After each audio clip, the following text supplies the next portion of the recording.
Hello friends, my self गौरव राजवाड़े और आज हम आपके लिए क्या लेके आए, यूनिट्स एंड मेजरमेंट का 5th लेक्चर। उसमें क्या देखना है क्लास? फर्स्ट हमें एक्यूरेसी एंड प्रिसीजन मतलब क्या वो देखना है, उसमें कुछ डिफरेंस है क्या देखना है, and then uncertainty, that is what error जो क्रिएट होता है तो उसके टाइप्स कितने हैं, उसे रिमूव करने के लिए क्या करना चाहिए, एंड ऑल दोज थिंग हमें आज के लेक्चर में कवर करना है। तो सबसे पहले इंपॉर्टेंट मेजरमेंट की सबसे important term that is what accuracy and precision. तो बहुत सारे बच्चों को ऐसा लगता है एक्यूरेसी एंड प्रिसीजन मतलब सेम है। ट्रस्ट मी क्लास, इसमें बहुत बड़ा डिफरेंस है। Okay no? तो एग्जाम्पल के साथ देख लेंगे। फॉर एग्जाम्पल हमें मेजर करना है 60 kg मास। Okay no? तो मशीन नंबर 1 पे मैंने कुछ रीडिंग्स ले लिए तो मुझे मिला 55 55 55 55। एक्चुअल में कितना था वो 60 kg, बट मुझे रीडिंग क्या मिला 55 55 55 55। सेकेंड मशीन पे उसी चीज का मैंने ऑब्जर्वेशन नोट डाउन किया तो मुझे क्या मिला 60 60.2 59.9 60.1। और थर्ड मशीन पे 60 60 60 60। सो सुनो क्लास, हमें एक्यूरेसी एंड प्रिसीजन के टर्म्स में इसको यूटिलाइज करना है, इस डेटा को यूटिलाइज करना है। मशीन 1 में क्या है 60 चाहिए था बट मिल क्या रहा है 55, मतलब बहुत सारा डिफरेंस है, यस और no. So it's not accurate, ये तो पक्का समझ में आता है। बिकॉज एक्यूरेसी मतलब क्या, closeness of measurement to the actual value. तो एक्चुअल वैल्यू क्या है 60 है तो उसके नजदीक जाना चाहिए ना, यस और नो। तो ये 5 का डिफरेंस है इसमें, तो बहुत ही ज्यादा डिफरेंस हो गया, बहुत ज्यादा एरर आ गया। बट उसमें क्या हो रहा है देखो ना क्लास, 55 एरर दे रहा है बट कंसिस्टेंटली हमें 55 55 55 यही रीडिंग मिल रहा है। Okay no? ठीक है, तो ये हमने ऑब्जर्वेशन नोट डाउन किया रिगार्डिंग मशीन नंबर 1। एरर बहुत सारा है बट वैल्यू रिपीट हो रहा है। सेकेंड में देखो 60 है, 60.2 59.9 60.1, मतलब कंपेयर टू मशीन नंबर 1 काफी अच्छा रिस्पॉन्स है in terms of accuracy, because 60 के नजदीक है ना सारे वैल्यूज। 0.1 0.2 का एरर है बट ऑलमोस्ट नजदीक है। सो वी कैन कमेंट कि बाबा ये एक्चुअल वैल्यू से बहुत नजदीक है, मीन्स एक्यूरेसी काफी अच्छी है compare to machine number 1। Okay no? But very हो रहा है, एक बार 60 दे रहा था, बाद में 60.2, बाद में 59.9, बाद में 60.1। एक ही मशीन अलग अलग रीडिंग दे रहा है उसी चीज का। Are you getting me class? तो यहां पे रिपीट नहीं हो रहा है, यस और नो। तो ये दो ऑब्जर्वेशन अच्छी तरह से देख लिए एंड यहां से ही हमें एक्यूरेसी एंड प्रिसीजन समझ में आ जाएगा। देखो accuracy it is closeness of measurement to the actual value. तो इन दो मशीन में से एक्यूरेट मशीन कौन सा है? Obviously machine number 2। क्यों? Because closeness of measurement to actual value, actual value 60 है तो 60 के नजदीक इनमें से कौन जा रहा है यार? मशीन नंबर 2 का रीडिंग ही तो जा रहा है। तो डेफिनेटली इन दो मशीन में एक्यूरेट मशीन कौन है? Machine number 2। बट प्रिसीजन मतलब क्या? It is consistency, that is what reproducibility of measurement. मतलब क्या? सेम रीडिंग हर बार आना चाहिए। सो यहां पे देखो ना वैरी हो रहा है, तो definitely machine 2 is not precise machine. But machine number 1 देखो 55 55 55 55, तो ये प्रिसाइज है। Is that clear to you? So हमने बोल दिया मशीन 1 प्रिसाइज है, मशीन 2 एक्यूरेट है। अब मशीन 3 देखो 60 60 60 60, मतलब क्या? एक्यूरेट तो है ही एज वेल एज प्रिसाइज भी है। तो हमें मेजरमेंट के लिए एक्चुअली इन 3 मशीन में से आप कौन सा खरीदोगे? मशीन नंबर 3, बिकॉज ये क्या है? Accurate as well as precise. तो इंस्ट्रूमेंट के लिए एक टैगलाइन क्या बनेगा कैसे टाइप का इंस्ट्रूमेंट हमें एक्सपेरिमेंट के लिए यूज करना चाहिए? Accurate as well as precise. तो मेजरमेंट के लिए जो भी आप इंस्ट्रूमेंट यूज करोगे वो कैसे प्रॉपर्टी का होना चाहिए या क्वालिटी क्या होनी चाहिए उसकी? तो accurate as well as precise. तो इस सिंपल एग्जाम्पल से मेरे हर एक स्टूडेंट को समझ में आ चुकी है एक्यूरेसी मतलब क्या एंड प्रिसीजन मतलब क्या। तो एक्यूरेसी एंड मेजरमेंट ये दोनों टर्म अच्छी तरह से समझ में आ चुकी है क्लास, यस और नो। अब ये हो गया, तो एक छोटू सा पार्ट आज के लेक्चर का हमने खत्म कर दिया। अब सेकेंड पार्ट देखो, अनसर्टेनिटी। यहां से भी हमें देखो ना वेरिएशन मिल रहा है, यस। मशीन नंबर 1 कुछ अलग रीडिंग ले रहा है, मशीन नंबर 2 कुछ अलग रीडिंग ले रहा है, मशीन नंबर 3 कुछ अलग है। सो दिस इज व्हाट अनसर्टेनिटी ना। तो उसके बारे में थोड़ा सा डिटेल में स्टडी करते हैं। फॉर एग्जाम्पल हमने एक एक्सपेरिमेंट किया, ये एक लेंथ दे दी है, ओके नो, मे बी ये पेंसिल होगी यार, कुछ भी ऑब्जेक्ट हो सकता है या थ्रेड हो सकता है, चलो थ्रेड लेते हैं। This is what thread. तो measure the length using metre scale up to millimetre. Metre scale पता है आपको, तो अप टू मिलीमीटर तक इसको मेजर करना है। तो स्टूडेंट 1 ने कुछ तो रीडिंग ले लिया x, स्टूडेंट 2 ने y और स्टूडेंट 3 ने z।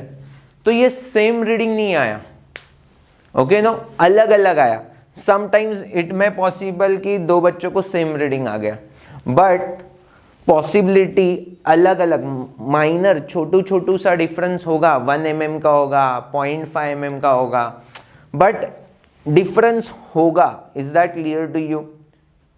सो ये डिफरेंस क्यों आ रहा है, ये अनसर्टिनिटी क्यों आ रही है, उसे हमें देखना है। And this difference is called uncertainty. Is that clear to you? अभी देखो क्लास, ये थ्रेड है, उसको मैंने स्केल लगाया और मैंने यहां से देखा, तो शायद से कोई एक बच्चे को लगेगा ये 10 सेंटीमीटर है, नहीं मुझे लगेगा ये 9.9 सेंटीमीटर है, किसी और को लगेगा नहीं 10.1 सेंटीमीटर है। सो ये अनसर्टिनिटी पॉसिबल है ना। Is that clear to you? तो इसे हम बेसिकली एरर भी कहते हैं। This is what error introduce ना इन मेजरमेंट और we can say in reading. So next हमें देखना है कि ये जो अनसर्टिनिटी है उसके रीजंस क्या है, ये क्यों आ रही है, मेरे मेजरमेंट में अनसर्टिनिटी क्यों आ रही है। तो उसका सबसे फर्स्ट रीजन है quality of instrument use. Quality of instrument use, आपने जो मीटर स्केल ली है तो वो एक्यूरेट है ना, या ऐसे ही कुछ तो प्रिंटेड लिख दिया है, मार्किंग कर दिया है विदाउट एनी एक्यूरेसी। तो वो हमें देखना पड़ेगा, quality of instrument use. Then experimental skill of student. अभी देखो क्लास, मैंने क्या बोला, थ्रेड यहाँ पे, तो मुझे आई साइड इस लेवल पे रखनी चाहिए। मैं नीचे से देख रहा हूं तो शायद से मैं रीडिंग लेते समय कुछ मिस्टेक कर सकता हूं। सो एक्सपेरिमेंटल स्किल ऑफ स्टूडेंट। तो इस सिंपल एक्सपेरिमेंट के लिए मैंने क्या बोला कि जब हम रीडिंग लेंगे मीटर स्केल पे तो डेफिनेटली हमारी आई साइड कोइंसाइड होनी चाहिए इस लेवल पे, बट मेरी हाइट छोटी है तो मैं यहां से देखूंगा तो शायद से एरर क्रिएट हो सकता है। Are you getting me class? Then the method use for measurement. अब कोई बच्चा ये थ्रेड स्केल के ऊपर भी रख सकता है या कोई बच्चा स्केल को इस थ्रेड के ऊपर रख सकता है। Are you getting me class? कोई ऐसे भी रीडिंग ले लेंगे और बाद में स्केल के ऊपर वो चेक कर लेंगे। Are you getting me class? There are n number of methods. तो कौन सी मेथड यूज की है, अकॉर्डिंग टू दैट शायद से एरर इंट्रोड्यूस हो सकता है, अनसर्टिनिटी इंट्रोड्यूस हो सकती है। Is that clear to you? पक्का? External and internal affecting factors मतलब क्या मैं बताता हूं। अभी यहां पे एयर कंडीशन ऑन है तो टेम्परेचर मैंने समझो ड्रास्टिकली कम कर दिया, मे बी 16 डिग्री सेल्सियस पे कर दिया, ओके नो। अभी कितना था? 26 था। और सीधा मैंने 16 या 18 डिग्री पे कर दिया, तो शायद से पॉसिबिलिटी है कि ये थ्रेड थोड़ा सा श्रिंक हो जाए, तो मेजरमेंट में एरर आ सकता है। Are you getting me? Yes और नो? पक्का? या मे भी कुछ हीट वाला टेम्परेचर ड्रास्टिकली इंक्रीज हो गया, तो शायद से उसका इफेक्ट थ्रेड पे हो सकता है। Are you getting me class? Is that clear to you? ये एक्सटर्नल इफेक्ट हो गया, conditional effect, okay no, environmental effect.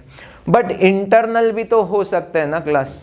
ये श्रिंक हो गया वगैरह क्या है, वो कॉन्सिक्वेंस है, और वी कैन से स्केल का कुछ इशू आ गया, सो वो तो मेजरमेंट का इंटरनल इशू है। या जहां पे ये थ्रेड रखा था वो सरफेस प्लेन नहीं होगा और समथिंग लाइक दैट, तो उसकी वजह से कुछ इंट्रोड्यूस हो गया वाइल टेकिंग दैट लेंथ का मेजरमेंट, कुछ एरर इंट्रोड्यूस हो गया। So there are so many chances of external and internal affecting factors की वजह से अनसर्टिनिटी क्रिएट हो सकती है।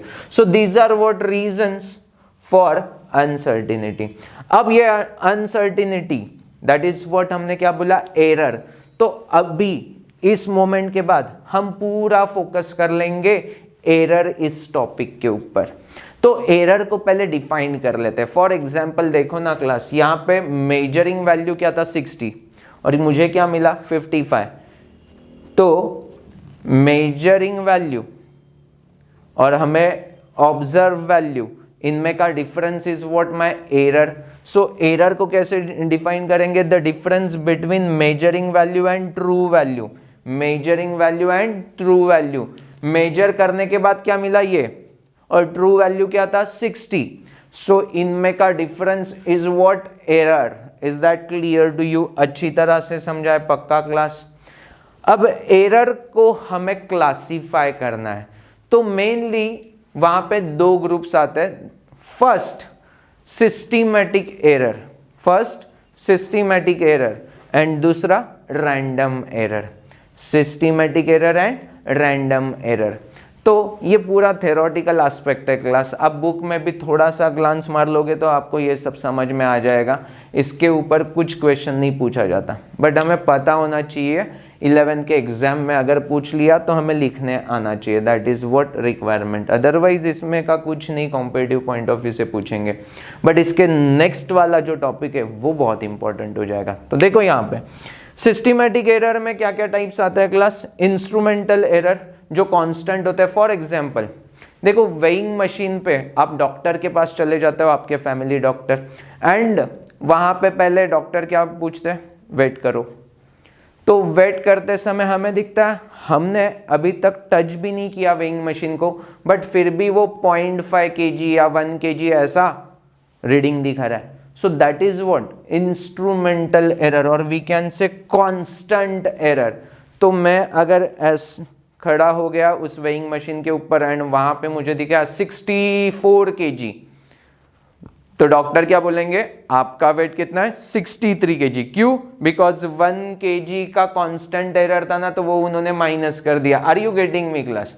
अब जिनको पता है 1 kg का एरर आ रहा है वो माइनस कर देंगे, बट किसी को नहीं पता होगा तो एरर आएगा, अनसर्टिनिटी आ जाएगी। Is that clear to you?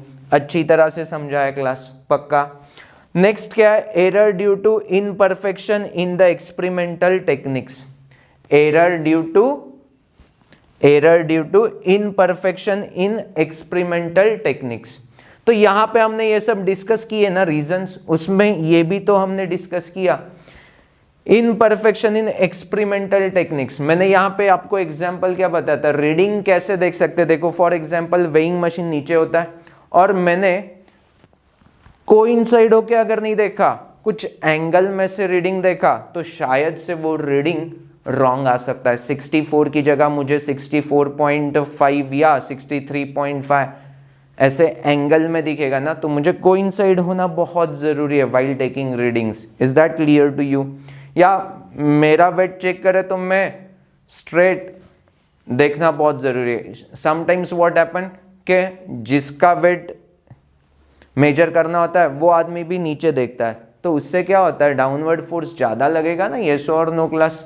Equilibrium position maintain नहीं होगा। Are you getting me class? So there are so many errors due to imperfection in experimental techniques and personal error भी है, that is what human error.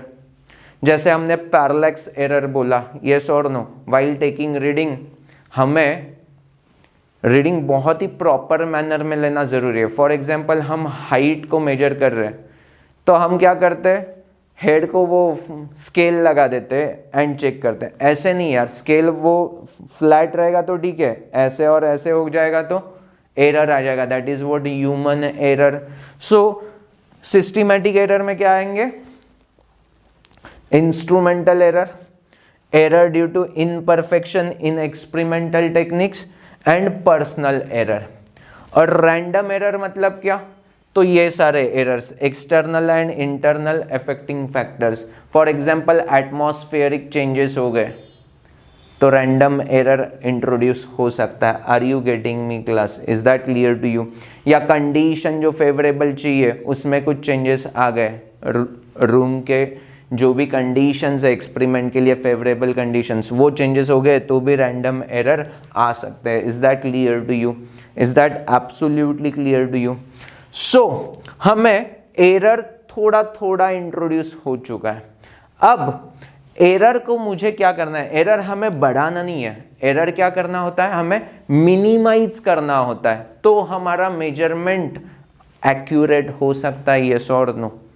And हम with the help of that data कुछ conclude कर सकते हैं। तो हमें error क्या करना है, मिनिमाइज करना है। तो मिनिमाइज करने के लिए मेथड्स क्या है, तो फर्स्ट मेथड क्या है, बाय यूजिंग करेक्ट इंस्ट्रूमेंट। जो भी मेजरमेंट के लिए इंस्ट्रूमेंट होगा वो क्या होना चाहिए, correct, means what, accurate as well as precise होना चाहिए। तो फर्स्ट हमें समझ में आ रहा है। सेकेंड क्या, फॉलोइंग प्रॉपर एक्सपेरिमेंटल प्रोसीजर। जो एक्सपेरिमेंट की प्रोसीजर है वो प्रॉपरली फॉलो होनी चाहिए। फॉर एग्जाम्पल मैंने क्या बोला, मेरा अगर वेट मेजर करना है तो मैं पहले चेक करना चाहिए कि बाबा मशीन में कुछ कांस्टेंट एरर है क्या, अगर होगा तो उसको रिमूव करना चाहिए, मीन्स जीरो पे कोइंसाइड होना चाहिए। देन मैं वेट मेजर करते समय कुछ ऑर्नामेंट या फुटवेयर ये सब नहीं पहनना चाहिए। Are you getting me class?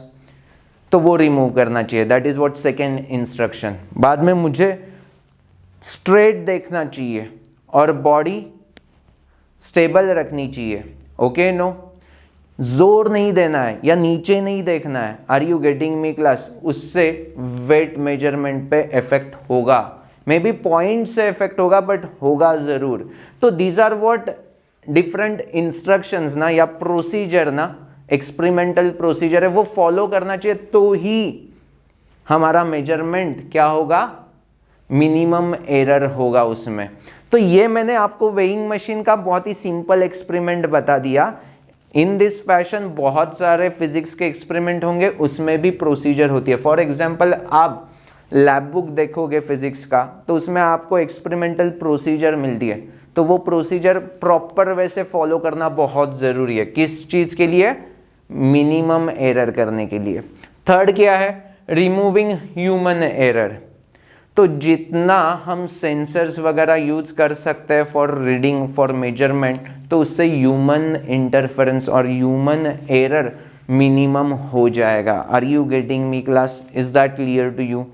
तो हमें कैसे एरर को मिनिमाइज करना है वो भी समझ में आ चुका है। अब एरर को हमें कैलकुलेट भी करना आना चाहिए क्लास, बिकॉज हम किसी भी इंस्ट्रूमेंट का स्पेसिफिकेशन देखते हैं तब हमें क्या दिखता है कि उसमें परसेंटेज एरर लिखा हुआ रहता है, ओके नो, या मैक्सिमम कैपेसिटी यहाँ तक ये इंस्ट्रूमेंट यूज होगा और उसमें एरर कितना आ सकता है, तो मे बी 0.1%, 0.2%, ऐसा कभी आपने स्पेसिफिकेशन देखा है क्लास? किसी भी इंस्ट्रूमेंट के ऊपर आप स्पेसिफिकेशन देखोगे तो वहाँ पे एरर में परसेंटेज एरर लिखा रहेगा। Is that clear to you? पक्का समझ में आया? सो अब उसमें कौन से टर्म्स इन्वॉल्व होते हैं वो हमें प्यार से देखने क्लास, बिकॉज न्यूमेरिकल्स इसके ऊपर काफ़ी अच्छे सेट हो जाते हैं। तो उसके लिए हमने एज्यूम क्या किया, let A1, A2, A3, A4 these are what readings taken for measurement. 4 readings ले लिया। अब फर्स्ट टर्म देखते हैं, that is what mean value. Mean value किससे रिप्रेजेंट होता है? AM से। एंड मीन वैल्यू का मतलब क्या होता है? Most probable value. Okay, no, is that clear to you? So most probable value कैसे फाइंड करते हैं? जो भी रीडिंग्स होंगे उसका एवरेज निकालते हैं, दैट इज व्हाट मीन निकालते हैं। तो मीन कैसे निकालेंगे? इस केस में A1 plus A2 plus A3 plus A4 upon 4, और इन जनरल होगा तो A1 plus A2 dot dot dot n upon n। So this is what mean value for this experiment. In general AM is equal to, हमने क्या बोला? Summation of AI where I varies from 1 to n upon n। Is that clear to you? अच्छी तरह से समझा है। So mean value मतलब क्या? मेरे हर एक बच्चे को समझ में आ चुका है। अब एब्सोल्यूट एरर, अब ये एब्सोल्यूट एरर होता है वो हर एक रीडिंग का एरर होता है। ओके, नो, जनरलाइज नहीं होता, हर एक रीडिंग का एब्सोल्यूट एरर होता है। सो डेल्टा ए से उसे रिप्रेजेंट करते हैं। फॉर एग्जांपल फर्स्ट रीडिंग में एब्सोल्यूट एरर कितना होगा? तो delta A1 is equal to, हम क्या बोल देंगे क्लास? ये जो मीन वैल्यू है माइनस फर्स्ट रीडिंग, तो इसका difference is called absolute error. Absolute मतलब प्लस और माइनस नहीं होगा, माइनस कभी हो नहीं सकता, तो प्लस ही होगा। Is that clear to you? तो यहां पे हमने मॉड ले लिया, that is what absolute value of this difference. Okay, no? So आप A1 माइनस M लिखो या M माइनस A1 लिखो, कोई फर्क नहीं पड़ता, हमें क्या लेना है? उसका एब्सोल्यूट वैल्यू लेना है। Is that clear to you? So similar fashion A2 का क्या आ जाएगा? AM minus A2। क्लियर है? तो जनरलाइज AN का हमें निकालना होगा, तो हम क्या बोलेंगे? AM minus AN। So this is what generalized formula, this is what generalized formula। Are you really getting me class?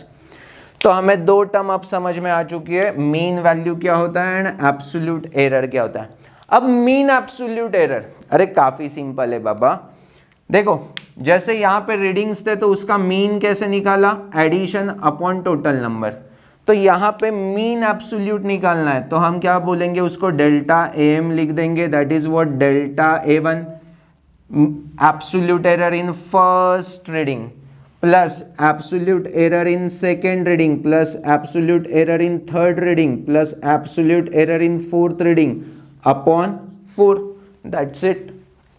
तो मीन एब्सोल्यूट एरर भी समझ में आ चुका है क्लास। अब नेक्स्ट टर्म बहुत इंपॉर्टेंट है, that is what relative error और we can say fractional error.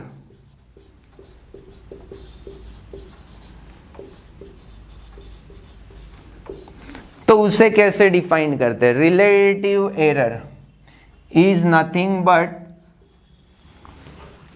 Delta M, मतलब क्या? Mean absolute error upon mean error upon mean value. Mean absolute error upon mean value is called fractional error और relative error. Is that clear to you? पक्का समझ में आ चुका है class. And last वाली टर्म है परसेंटेज एरर। तो percentage error means what? Relative error जो कुछ भी होगा उसको इंटू 100 कर देंगे, that is what our percentage error. जो भी एरर मिलेगा वो परसेंटेज में मिलेगा, तो उसका आंसर क्या आ जाएगा? Delta AM upon AM into 100। That's it. मेरे हर एक बच्चे को अब ये सारे टर्म समझ में आ चुके हैं। फिर से एक बार रिवाइज करते हैं। मीन वैल्यू मतलब क्या? एवरेज निकालना है रीडिंग्स का। देन एब्सोल्यूट एरर, तो ये हर एक रीडिंग का एब्सोल्यूट एरर होता है। वो कैसे निकालते हैं? Mean value minus that reading, और उसका हमें क्या लेना है? Mod, that is what absolute value लेना है। तो ऐसे हर एक का निकालेंगे क्लास। बाद में mean absolute error that is what delta AM, तो वो क्या होगा? ये जो एब्सोल्यूट एरर आया उसका मीन वैल्यू मतलब addition upon total number. Is that clear to you? Then relative error और we can say fractional error, मतलब क्या? ये जो मीन एब्सोल्यूट एरर आया है delta M upon mean value, and into 100 कर लेंगे तो परसेंटेज एरर हो जाएगा। Is that clear to you? पक्का समझ में आया है क्लास? अब मैं आपको एक वैल्यू लिख के देता हूं, उसका मीनिंग और उसका सिग्निफिकेंस क्या होगा। देखो क्लास, 60 kg मेजर करना है, तो 60 kg मेजर करना है और उस इंस्ट्रूमेंट का परसेंटेज एरर है ±1%। मतलब क्या होगा, 60 kg मुझे रीडिंग लेना है तो 60 का 1% कितना होगा, या वी कैन से 10% लिखता हूं, तो 60 kg का 10% मतलब 6 kg, तो ±6 kg मतलब 54 से 66 के बीच में कुछ भी रीडिंग्स आ सकता है उस मशीन का। जो मशीन ±10% का एरर दिखा रहा है, तो 60 kg ±10%, तो 60 का 10% कितना होगा क्लास, 6, तो +6 -6 मतलब 54 से लेके 66 तक का कुछ भी वैल्यू वो दिखा सकता है। Is that clear to you? तो इंटरप्रेट कैसे करना है वो भी मेरे बच्चे को समझ में आ चुका है। तो आज के लेक्चर में हमने क्या क्या किया क्लास, एक्यूरेसी मतलब क्या, प्रिसीजन मतलब क्या, देन अनसर्टिनिटी एंड उसके reasons, classification of error, and then methods to minimise error, और लास्ट में हमने क्या देखा class, terms involved in error analysis.